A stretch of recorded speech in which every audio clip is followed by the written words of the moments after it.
Hello and welcome back to Heart of the Holte. A bit of a different setting obviously, and I've not got Dan alongside me. Unfortunately we've not been able to do a podcast recently. We've both been very busy, what with university and work, and obviously Christmas is coming up as well, so unfortunately the podcast has been on hiatus for a little while. But today we've got some different content for you. We've got an exclusive interview, thanks to FansBet for hooking us up with this one, with former Villa player Luke Young. Many will remember, obviously, one of the great players from that sort of 2000 era.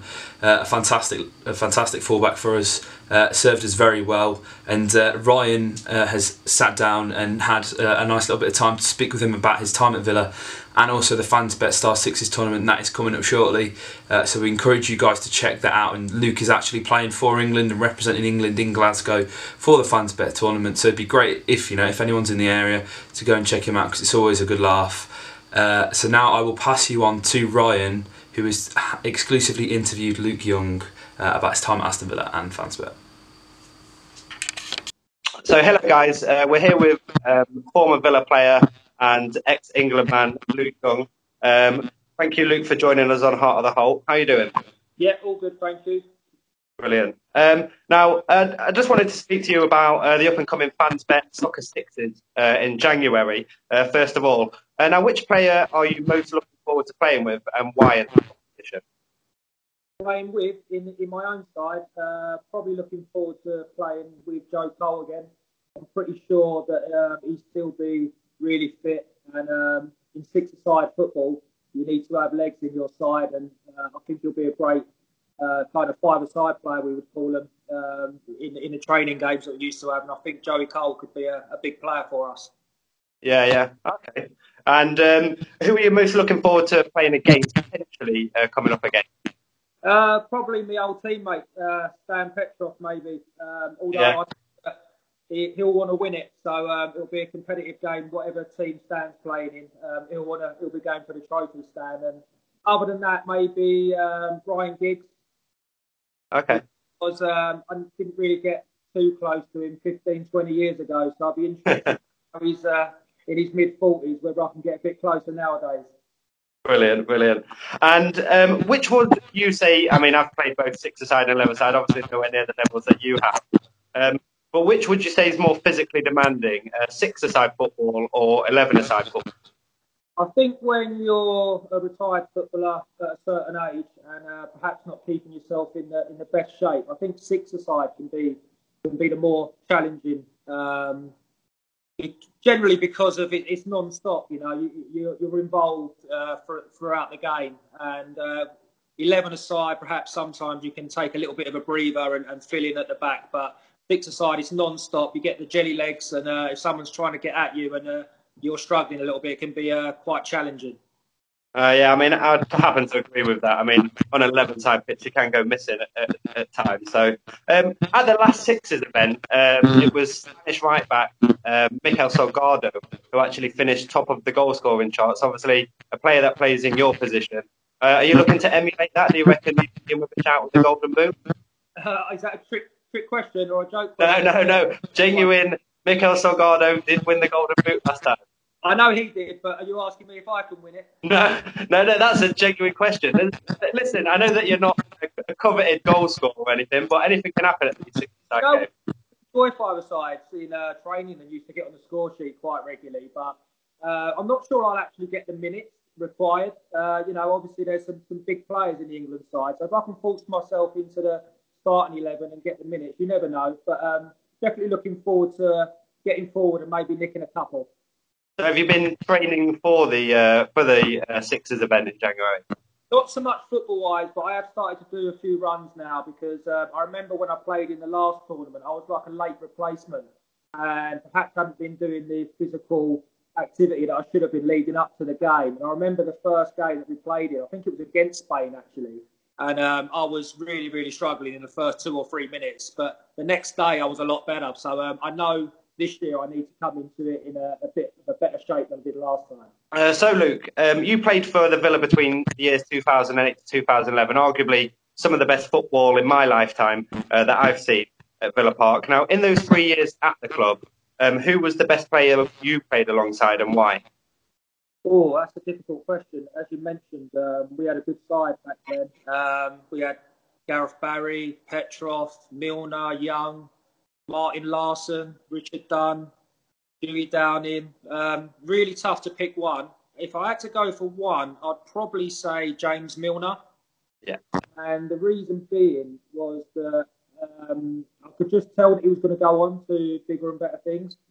But I just wish he stayed for another year with us at centre midfield, because I felt that he was always going to be a centre midfield player, and he ended up going to City and playing out wide again. Obviously, he won titles and etc. But I just felt like if he'd have stayed another year for us, he might have gone to a side and actually cemented centre midfield somewhere else.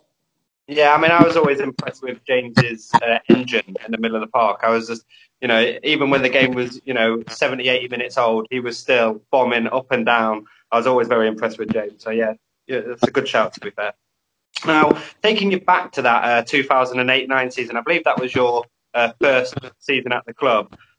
You were a prominent member of that first team with Villa, and we were well in the hunt for a top four finish. Now, that year we were going really strong, and Martin O'Neill, you were in the UEFA Cup back then, I believe. And I remember the first leg really well, playing CSK Moscow. We drew one each, and Martin O'Neill sent the kids to Moscow for the second leg, obviously trying to keep that top four slot, which obviously would have been really good financially for the club. Great to play Champions League football. After that, it kind of went a little bit on the slide. Some fans say it went downhill from there because we lost that momentum by sending the kids. What do you think the real reason was? Well, I actually went over to Moscow and I actually captained the side that night, which shows you that we had a really young side. Obviously, I was captain that night. Difficult game. We obviously, I think maybe if we'd have won the first leg, he would have sent a more experienced side, but obviously with the draw. But looking on after that game, I don't think that would have had an impact on the rest of the season. I just felt that with our squad, the manager only really trusted or played a select number of players, maybe 16 of a squad. Yeah. Now, sides rotate a lot more than we ever used to. We used to perhaps play the same team more weeks than not. And maybe we just run out a little bit of gas. We was at full steam ahead. Coming into about January, February time. Like you say, we was in the hunt for a top four, but perhaps being in that, the top gear throughout all of those months caught up with us without being able to chop and change the side like some of the top teams can. Yeah, I mean, I think, what was it? With 8 games to go, I think we were like 8 points clear of Arsenal. And I look back then, and I think that obviously what came after that, what with Martin O'Neill pulling Randy Lerner pulling the plug a little bit financially, I kind of think, what if we had have been able to maintain that top four status and finally make the promised lands of the Champions League? Do you think that it would have changed the future course of Aston Villa Football Club? Possibly. I think what Randy Lerner decided was the money that he was putting into the club. At that stage, it was very, very difficult to break into the top four.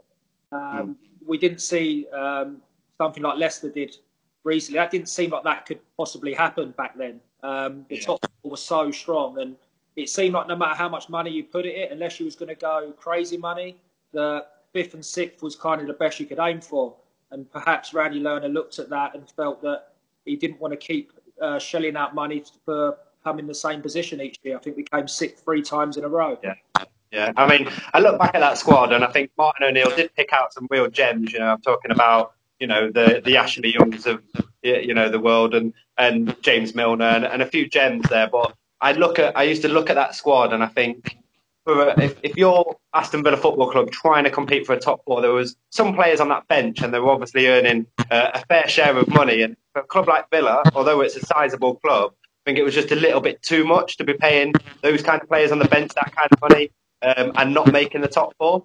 In terms of your time at Villa, what's the best or funniest memory that you have from the time that you had with us? Oh, so many great memories, really. I think I enjoyed the first season. I think we may still have the Villa record of an unbeaten run in the Premier League.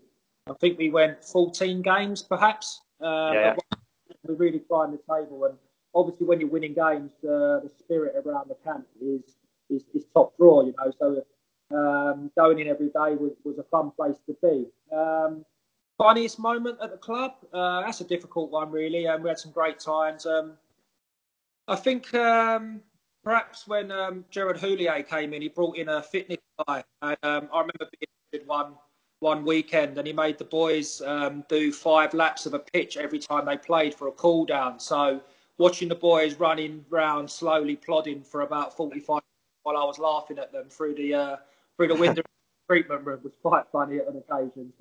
But not sure really. Other than that, too many other things that stand out in my mind really.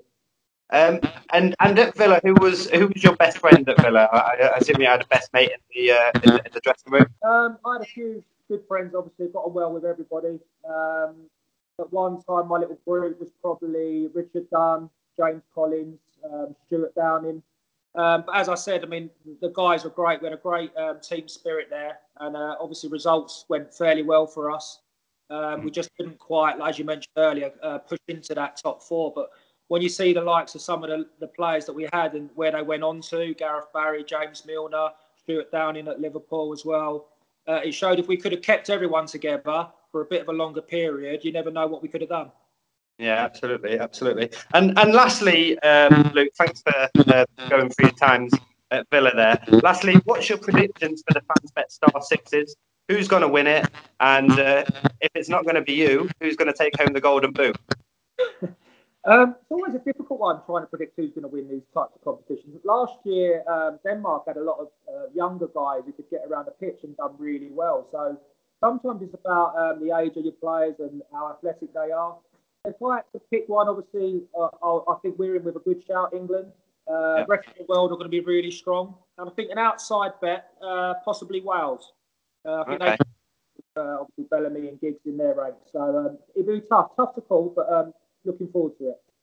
Lovely. And so I wish you all the best of luck next month. Hopefully it all goes well for you, and obviously come on England. Thanks for, I'd say, reminiscing about your times at Aston Villa Football Club, and I wish you all the best in the future. Thanks, enjoyed it. Cheers. Thank you.